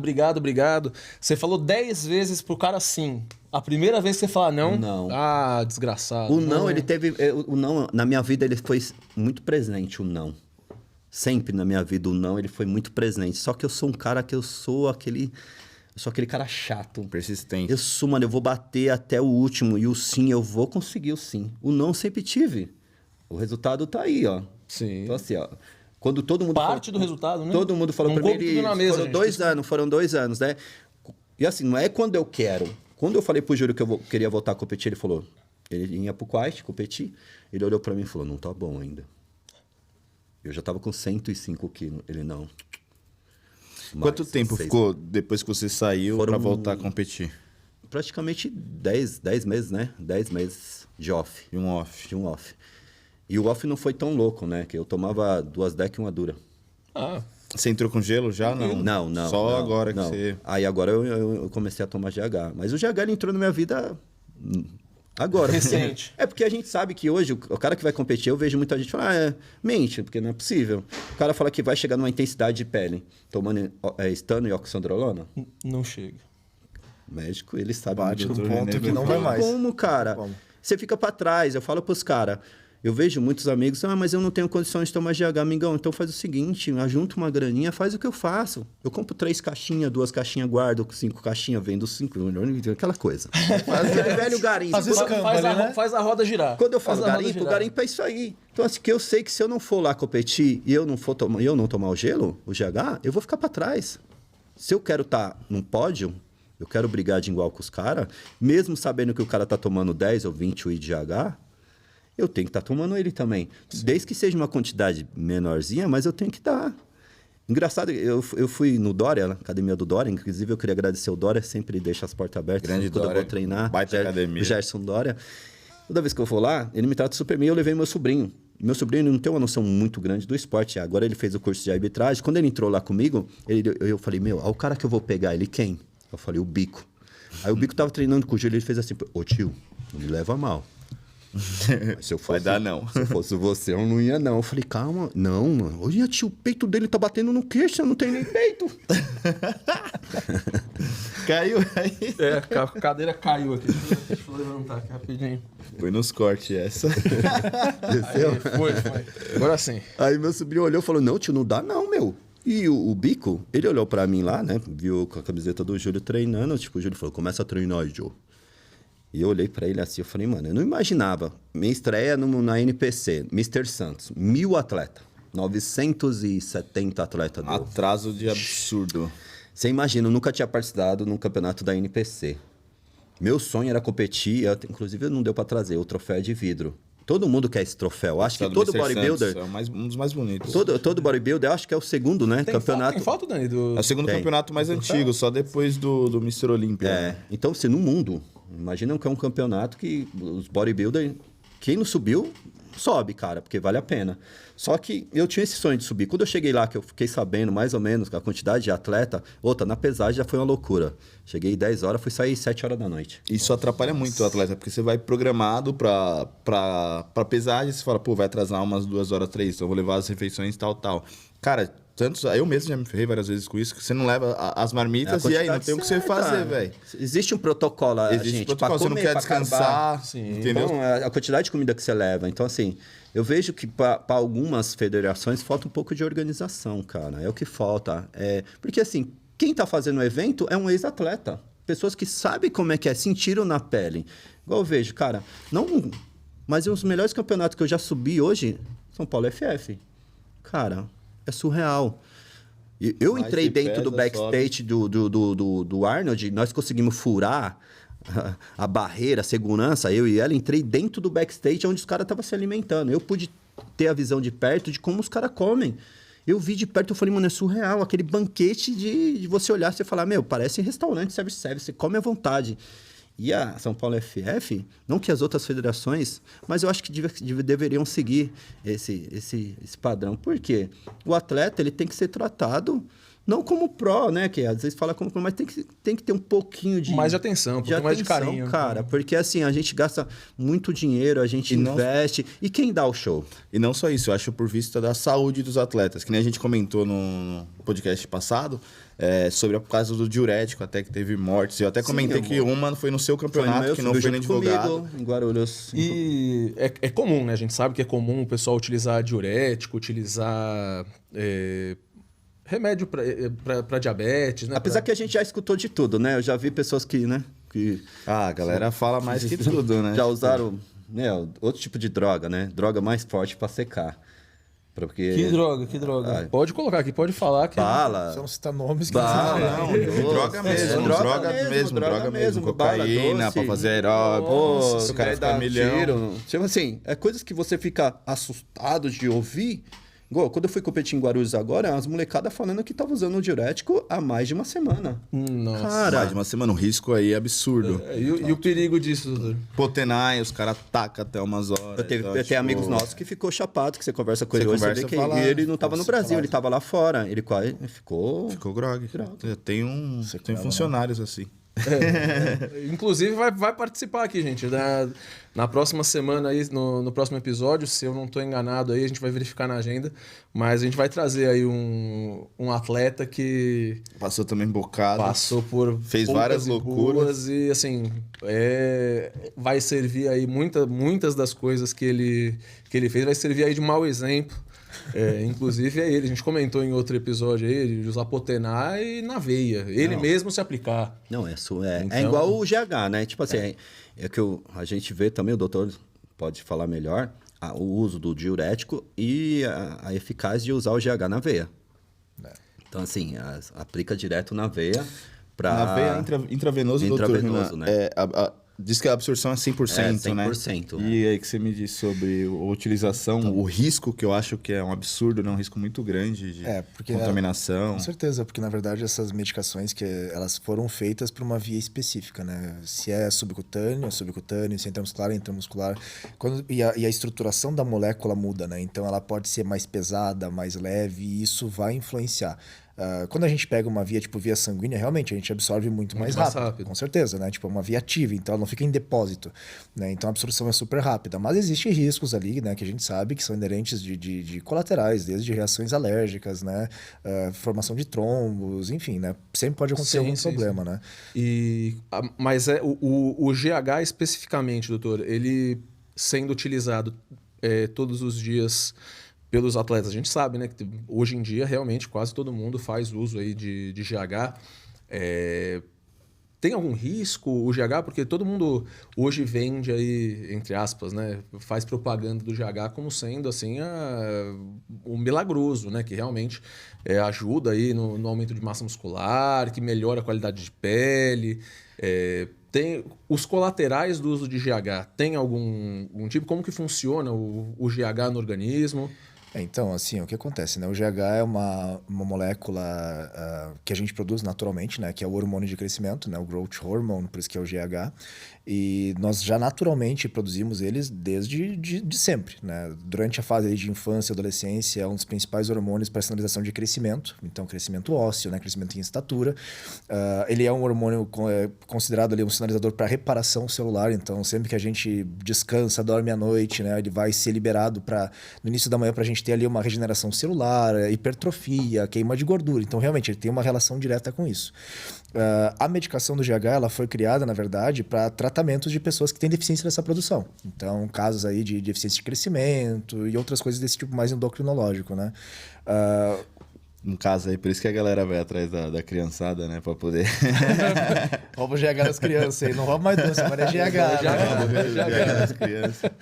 E aí, o que acontece, né? O GH, ele acaba sendo utilizado principalmente no meio do bodybuilder, porque ele tem ali uma potencialização, né, de queima de gordura, crescimento muscular, muda a qualidade da pele. Então, ele tem esse efeito ali mais do ponto de vista estético, né? Só que assim, o que acontece? Ele não é chamado de hormônio de crescimento à toa. Ele é um hormônio que faz crescer dentro do nosso corpo várias células. Então, a gente tem um aumento de reprodução de células que, teoricamente, não precisariam mais estar crescendo. E assim, para a questão de efeito estético, são doses bem mais altas do que as doses que a gente tem assim de tratamento, né? Então a gente não tem nenhum estudo assim, até onde eu sei, de repente pode ter alguma coisa, mas a gente não tem muitos estudos, pelo menos, que tratam dessa parte do excesso do uso, né? Então o que a gente costuma ver é o que a gente vê na prática hoje em dia, né? Então a gente tem ali um crescimento, na verdade, de parte de órgãos, né? Cartilagens, então aumenta ali tipo orelha, nariz, né? Questão de mandíbula, começa a ter ali que nem diz o alongamento. As mãos, né? A gente tem isso muito comum que o pessoal chama da mão de macaco, né? Por causa do tamanho. Queixo quadrado, mão de macaco. Então. Sendo o cotovelo do John Jones. E aí a gente tem, né? Claro, aumento de órgãos. Então, é muito comum a gente ver aqueles fisiculturistas... Hoje em dia não é tanto, mas principalmente os internacionais, que usam doses muito altas. Sim. Porque o acesso lá é muito mais fácil. Bem mais tranquilo. Aí você vê o cara lá, tipo, extremamente forte, né? Com aquele abdômen todo definido e parece que o cara tá com aquela barriga de shopping, né? Tipo, com aquela musculatura em volta. Então, aquilo ali, na verdade, é o quê? É a hipertrofia do intestino, dos órgãos internos. Então, tem que ser feito, muitas vezes, cirurgia, tirar pedaços das vísceras da pessoa para poder reduzir aquele volume que tá, tipo, crescendo de forma exagerada. Poxa, né? Então, isso gera condições de saúde complicadas. Doutor, sobre a utilização em alta quantidade, o Eli também já deve ter usado, o pessoal fala bastante de ter muita cãibra, os dedos ficarem travados pela utilização, sono excessivo. Eu já não durmo. Já não tira. Durmo. Eu tenho problema com... É mesmo? A partir do momento que eu... A minha esposa fala que às vezes fala que eu sou zumbi. E assim, fora isso que você vai no banheiro a cada 5 minutos, né? E parece que eu já não dou descarga mais. Quando eu tô na fase... já deixa lá. A semana que vem vai colando, deixa o banheiro pra mim. A semana que vem, né? Acho que na próxima semana eu já começo a fazer a hidratação, né? Então a gente começa a beber em quantidade muito alta. Eu começo com 6, 8, 10, 12, até chegar nos 14. Dia, água. Nossa, 14 litros de água num dia. O pessoal reclamando pra tomar 2 litros, né? Exatamente. E aí, mas não é assim, fácil. nunca mais eu acho que é a pior fase. Porque assim, você tem que ficar o tempo todo com a garrafa do seu lado. E no banheiro. E assim, parece que... Não, gente, 14 pra mim é inimaginável. 14 litros de água num dia. Eu hoje devo estar tomando aí uns 4 Mas é o melhor do que você está usando o diurético. Dizer até porque, com certeza. Até porque as pessoas não entendem esse processo e o para que serve esse processo. Porque quando a gente fala o processo de hidratação, você vai hidratar para depois a gente corta. A gente zera a água, né? A gente faz essa hidratação, porque a gente precisa, o doutor sabe explicar melhor também, porque as pessoas não têm noção o que é isso, porque às vezes falam, mas calma aí, se você vai beber muita água, não vai encher o músculo de água. Explica pra gente aí, René, o que acontece. Então, né, o que acontece? A hidratação, na verdade, ela é uma preparação para a desidratação que vem na sequência. Então, a gente faz uma hiperidratação, toma muita água, porque a água ela tem um efeito de aceleração de metabolismo, né? Então, a filtragem ela começa a acontecer cada vez mais rápido e o metabolismo começa a acelerar muito por conta disso.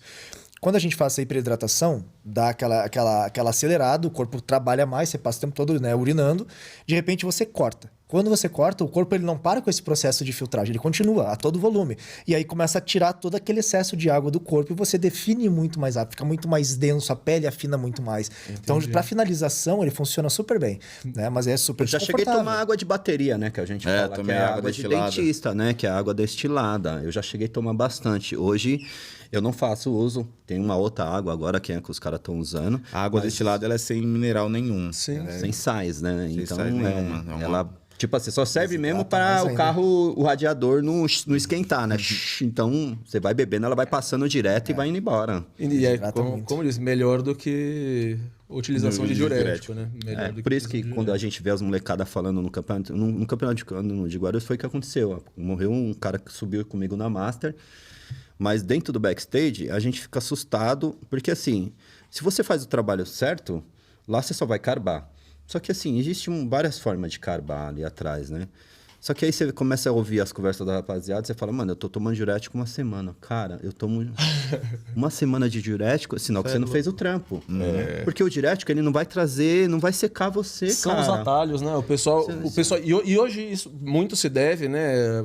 Por conta até das redes sociais. A molecada, eles querem estar milionários, ricos, famosos com 22 anos. Então, pessoal, eles querem subir e vão pro atalho que parece mais fácil. Os caras acham que eles querem viverem do esporte, não trabalhar. Tipo assim, eu vejo vários atletas, tanto os mais velhos agora, que eu conheço, como os da antiga. O Ramon, ele é um Neymar. Sim. Dificilmente vai nascer outro cara com essa estética, com a estrutura que ele tem. Então, assim, eu não posso colocar na minha cabeça que eu quero viver do meu esporte ganhando o salário que ele ganha. Sim. Então, você vê muitos atletas top hoje que eles não querem trabalhar, mas eles querem um patrocínio de tantos milhões, tantos mil. E não querem trabalhar. E você vê o próprio Ramon trabalhando duro, né? Nossa senhora. Não só ele, você vê Giga, você vê vários caras que da consultoria, Bruno Santos. Então, é outro Júlio Balestrin. Então, assim, o Júlio, ele pega muito no meu pé, ele fala isso pra mim. O Júlio, você vê ele treinando com aquele fone, eu até perguntei pra Dani, pra esposa dele. Eu falei, Dani, aquele fone, meu, é das consultorias, ele não para, o celular dele só fica no carregador e não... Então, tipo, o cara não consegue nem viver pra ele, mas ainda faz todo o trampo. A gente chega na casa dele cedo, né? Tipo, 9, 10 horas, ele já tá trabalhando. Tipo, andando pra cá com fone aqui, tipo assim, na dieta... E treinando pesado. Porque assim, é muito cansativo. Eu vejo, é 24 horas ali, mano. O cara não para. É podcast, é treino, é filme, é isso, é aquilo, aquele outro. Então, assim, eu penso, eu, particularmente, nunca quis ter um patrocínio para mim deixar de trabalhar. De fazer o que eu gosto de fazer. Na época eu tenho a minha profissão de açougueiro. Hoje eu não trabalho no açougue porque eu tenho alguns amigos que me ajudam treinando comigo. Eu não vou falar que eu sou personal, porque as pessoas depois vão falar, mas ele não é formado. Cara, são pessoas que querem treinar com um bodybuilder e que querem pegar a técnica que a gente tem. Então, os caras preferem... Claro, experiência. Preferem treinar com nós, que somos atleta, porque a gente... Experiência de palco, experiência de treino, porque é igual... A gente não usa carga. Sim. Não tem como eu usar a mesma carga que eu uso com você. Mas eu vou mostrar para você que a técnica... A técnica, ela vem em primeiro lugar do que a força. Do que a força. Então, isso que eu falo para os caras. Eu não tenho patrocínio porque eu falo para os caras, eu quero trabalhar, Joe. Se o patrocínio vir, beleza, sim. Me ajuda. Pô, claro que todo atleta ele quer um reconhecimento. Meu sonho é esse. Eu não quero ganhar muito. Mas se vir uma empresa e falar, Eli, eu vou te dar X. Eu sou um atleta de palco. Eu sei que dentro das marcas top... Todas as marcas, tem atleta que é atleta de palco e tem atleta que é da rede social. Eu sei disso porque eu tô ali envolvido, eu sei como é que é. Porque você tem atleta que você vê dentro do CT treinando, você não vê ninguém passando do lado dele e assediando ele. Mas você fala, porra, mano, mas ele é fulano. Aí chega um Ramon, você fala, mano, a academia para. Chega um Cariani, a academia para. Eu entrei com o Júlio esse dia pra treinar a perna e eu até deram risada de mim, que eu tô vindo com as mochilas minhas e as dele. Só que quando ele entrou na academia, ele falou, nossa, ele... tá lotado o bagulho, mano. Eu falei, relaxa, Joe, vamos embora. Ele falou, mano, eu não vou conseguir chegar no banheiro, Joe, fica vendo. Realmente, ele demorou 15 minutos pra chegar... Da entrada do CT até chegar ao banheiro. E eu parecia aqueles caras do golfe. Do golfe. E os caras tirando... Olha, ele está parecendo o cara do golfe, mano. Eu falei, que cara do golfe? Os caras que carregam as... E eu, entendi. Os caras tá me zoando. Mas assim, essa é a diferença. Igual o Júlio fala, existe o atleta de palco e o atleta que vende. Sim. É o atleta que a marca quer ter dentro da empresa, porque a empresa precisa de um retorno. Uhum. Mas a marca, eu sou um atleta de palco, entendeu? Mas é o que eu falo pra galera muito que vem atrás de mim por causa das lojas e tudo. Eu ajudo na loja com ele também lá. E assim, eu seleciono bem a galera que eu quero ajudar, porque... Existe o cara que só quer receber também o produto. Você vai dar ajuda pra ele, você manda, o cara não faz... É um trabalho, não deixa de ser um trabalho. É uma moeda de troca. Então o atleta ele precisa mostrar o porquê que ele quer estar ali. Por que a empresa tem que estar investindo nele. Não é só porque ele é atleta, porque ele compete. Ele tem que se mostrar. Pô, ele tem uma parte de aluno, personal. Ele manda. Eu tenho que sempre... Desde a outra empresa, eu sempre tentei ajudar ele a correr o fato dele ser preso e tudo. Ele saiu. Depois de um tempo, eu tinha acabado de voltar para a empresa. Eu ainda falei para ele, relaxa, quando tiver a chance, eu vou te ajudar de novo. Bom, então sempre, mano... Por quê? Porque ele me traz um retorno. Sim. Ele vai estar sempre ali. Ele sempre está fazendo um trabalho. E é o que a galera mesmo menos vê, que é uma moeda de troca. Entendeu? Exatamente. Porque a empresa quer isso, né? A empresa quer isso. Ela precisa da imagem do cara para vender. Ela precisa daquela imagem para vender. Até você, meus amigos, me cobram muito. Eli, a sua rede social precisa ser um pouco mais trabalhada. Só que eu sou um cara meio chuco, né? Eu sou um cara um pouco da antiga. Então, isso... O fato de eu não ter estudado muito... Eu não estudei muito. Então, eu dependo da minha coach, da minha esposa... Então, ela que cuida dessa parte pra mim, porque assim, eu sei que... Ela só não puxa o ferro pra ele. Eu sei que se eu escrever uma coisa errada ali, não vai ficar legal. Imagina, cara, é chato você escrever um negócio que você, de repente, você escreveu errado. Tem um amigo nosso, que é dono de uma empresa de... Você sabe quem que é o Papa Troféu? Ele sabe. E aí o cara é empresário, só que o cara escreve tudo errado. Então, tipo assim, não é legal. Eu vejo que isso... Então, assim, eu falo pra ela, vamos fazer umas postagens, eu sento com ela, ela mostra, ó, tá assim, assado. Inclusive, eu queria agradecer a Zacone também, que é a marca que me ajuda também, que me apoia, que me dá fit market, claro, que me ajuda também. Não entendi. Pode falar, Dani. A Profísica também, que me ajuda com a roupa também, que me dá me manda alguns produtos. Bruno Graminha também, acho que você conhece, é amigo nosso também, que me ajuda também. Meu amigo, na verdade. Eu conheço o Bruno Graminha antes dele ter loja, a gente viajou pro Paraguai algumas vezes. E eu dou aula para ele hoje. Na verdade, a gente treina junto, né? Eu consigo passar uma experiência para ele também, me ajuda também. Queria agradecer essa rapaziada que dá uma força para mim, né? Exato. E a gente agradece também, porque a gente comentou disso no nosso primeiro episódio, que realmente, assim, precisava ter uma atenção um pouco melhor para o esporte, até por conta do quanto movimenta essa indústria, né? Então, assim, a indústria de suplementos, a indústria de fármacos, de tudo, né? Vestuário, é uma movimentação muito grande de dinheiro. E a gente comentou, inclusive, da premiação, né? A gente vê atleta amador que sobe, gasta uma grana para preparar, para subir e ganhar um kit de whey e creatina e R$1.000. Na minha casa não tem onde eu colocar mais coqueteleira, cara. Coqueteleira na minha casa deve ter uma... Eu dou pros meus amigos, mas que precisam de coqueteleira. Porque assim, cara, a gente investe tanto no físico, igual eu falei, muitas das pessoas que estão ali, que são presidente da federação, ou que estão ali, são ex-atleta. Eles sabem quanto custa para você botar o shape. Eu fiquei muito triste agora, eu ia parar de competir. Aconteceu um fato comigo agora no dia 12, Dia das Crianças. E eu falei, cara, tem um campeonato que é de um senhor aí, que ele me ameaçou. Falou que se eu tocasse no assunto, ele ia me processar, porque ele é advogado e tal. Mas o que acontece? Teve um campeonato do seu Hugo, eu vou falar, eu não tenho medo, do seu Hugo, Dia das Crianças. E estava especificando R$1.000 para cada categoria, R$2.000 pro overall. Eu falei para minha filha, sentei com a minha esposa, porque eu não faço nada sozinho. Sim. Eu pergunto pro Júlio, eu sento com a minha esposa, minha filha, porque são meus amuletos, é o que me acompanha. Todos os campeonatos você vai ver minha mulher gritando e minha filha lá, prende xixi, trava a perna, o abdômen, elas estão gritando o tempo todo. Eu sentei e falei, vamos para esse campeonato, porque eu pego o dinheiro desse campeonato e pago a feira. Que é que eu vou competir agora, que eu estou em preparação. A BTFF? A BTFF, eu vou agora. Inclusive, já estou quase pronto. Graças a Deus, eu estou com 100 quilos. Falta pouco. Aí, tipo, eu falei, pego esse dinheiro. Não sei se eu vou ganhar, mas todo campeonato que eu vou 100% focado. Eu vou levar. Eu vou subir. O cara que, para subir comigo, ele vai ter que subir do avesso. Por isso que toda vez que eu subo, eu me cobro muito na minha apresentação, eu me cobro muito em entrar melhor. Tem ponto que tem que bater, por isso que eu fico 3 horas dentro da academia, eu faço 2 treinos, 2 cardio, eu não ligo. E aí eu fui para essa competição, chegou lá, eu já achei estranho, porque não teve pesagem. Você paga a inscrição, cai direto na conta da pessoa que está fazendo o evento. Não teve pesagem, eu falei para ela, tá estranho. Mas eu perguntei para alguns amigos, não, vai lá, ele paga, tranquilo. Subi na minha categoria, ganhei a sênior, ganhei a master. No overall, infelizmente, teve uns rolos lá que a gente fica sem saber o que está acontecendo, né? A gente sabe, né, o que acontece. Vê pessoas que estão premiando que é mulher de fulano. E aí eu vi e falei, tá meio estranho. Acabou o evento, eu fui pegar meu dinheiro. Cadê o dinheiro?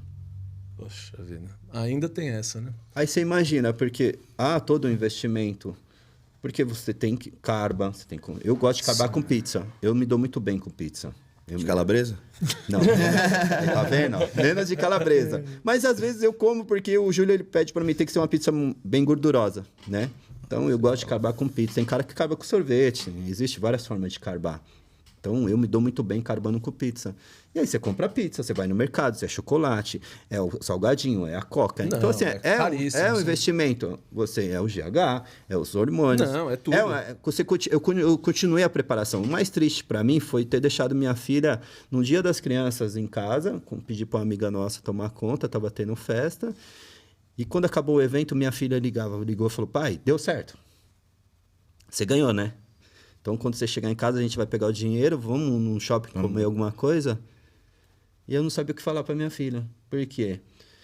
A gente estava 10 atletas discutindo com o dono do evento e ele dizendo que a gente tinha interpretado errado. Está no fly, a gente chegou a ver, ele mandou, eu vi o fly tá escrito assim, premiação por colocação, premiação por overall, descrito o valor e o cara falou... Eu tenho conversa dele com outros atletas convidando para ir no evento, dizendo que cada categoria seria R$1.000. Então, assim... eu ganhei 2 categorias R$1.000. Eu não tô falando nem do overall. Sim. Eu nunca fui um cara de, tipo, perder. Igual, já perdi 3 overalls dentro da São Paulo FF. Eu não discuti. Eu sei que eu tenho que melhorar, mas eu não vou falar, mas eu tava melhor. Nunca fui Perdi por conta disso. Renda social, os caras falam, eu não vou buscar o meu feedback com os caras, não vou. Eu sento com ela e falo aqui que a gente... Júlio, meu moleque, vamos melhorar aqui, se posterior, vamos bater mais essas costas aqui, vamos fazer outro tipo de... Beleza. Só que eu saí muito triste, porque, é muito triste, cara, você se preparar, chegar no evento onde está tendo uma premiação, onde você está contando com aquele dinheiro para me pagar minha inscrição do outro evento, chega na hora, a pessoa olha para sua cara, te ameaça e ainda fala para você que você interpretou errado o que está escrito no banner. Sendo que no banner... Você e a grande maioria, então, na verdade, quem está errado... Não era só eu, foram 10... Praticamente foram 10 ou 8 categorias que estavam ali pedindo dinheiro. Cadê? Eu paguei o evento, eu tive que pagar para minha esposa ficar no backstage comigo, eu tive que pagar a entrada dela. Olha só. E aí você sai do evento como? Eu falei, mano, eu não vou competir mais. Porque isso desanima você, porque você fala, caraca, esse tipo de pessoas não pode estar dentro do nosso esporte. Não tem que estar. Então, pessoal, o campeonato desse senhor aí, seu Hugo, o ano que vem, se tiver, não vai, cara. Sim. Não vai. Não é a primeira vez que ele faz isso. Depois eu recebi muitas mensagens, depois que eu fiz o vídeo. Vários amigos, várias pessoas do meio do esporte dizendo que já não é a primeira vez que ele faz isso. Então, poxa, tem que ter um pouquinho de bom senso. Pessoal, não vai. O ano que vem tenho certeza que ele vai fazer. E outra, eu tomei minhas providências. Eu tenho amigos que falaram, não, ele não pode deixar barato isso aí, cara. Vamos entrar na justiça. Eu tenho a prova, então a gente está montando, né? Eu dei já os fly, tudo bonitinho para o meu advogado, que é amigo nosso, vai me ajudar e eu vou entrar, porque assim não pode, cara. Você não pode deixar isso acontecer. E nós temos hoje uma potência dentro do nosso esporte de atleta. A gente vê hoje que no Olímpia, quem diria...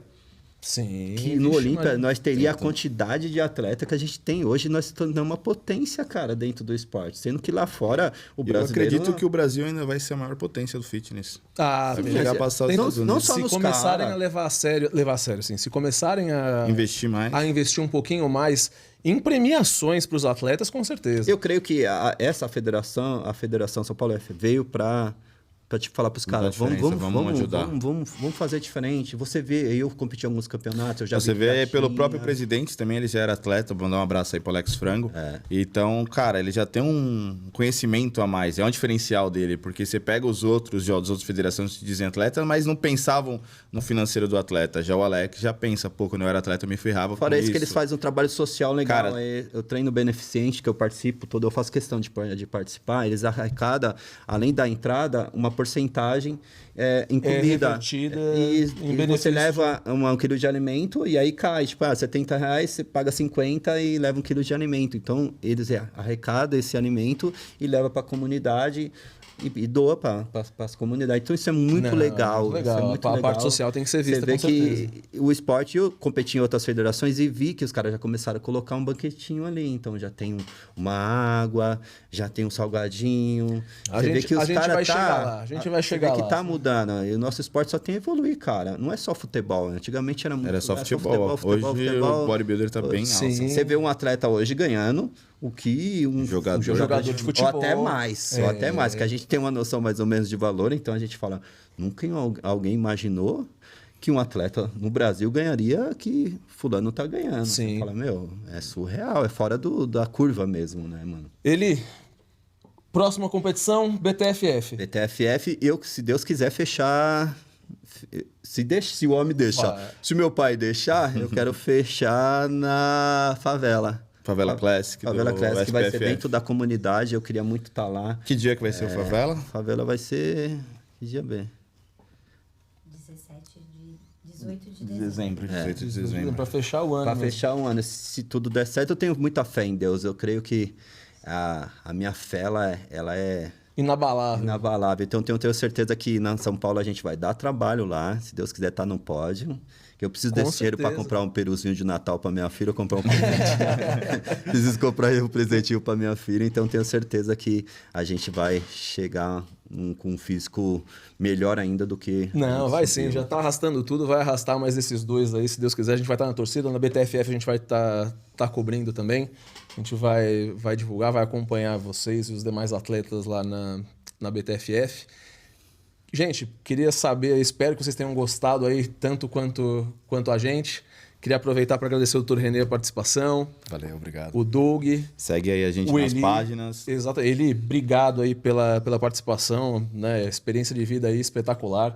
Todo mundo aí, tenho certeza que aprendeu muito sobre perseverança, sobre o mundo do esporte, que não é uma coisa fácil, mas que para quem acredita e para quem tem potencial... Obrigado. O esporte pode mudar a sua vida, pode ter certeza. Eu queria agradecer também o convite.